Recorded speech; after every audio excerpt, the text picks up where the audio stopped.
तामे तमे हेड़ी ऊपर से घूघूर लागलोय। तामे तमे हेड़ी ऊपर से घूघूर लागलोय।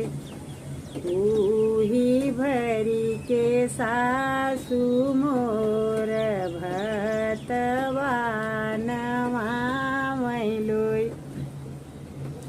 उही भरी के सासु मोर भतवा नवामैलोय। बेटवन के दाली भात पतोहियन के माड़लोय। पियन पतोहियन रे झूलनी उठाई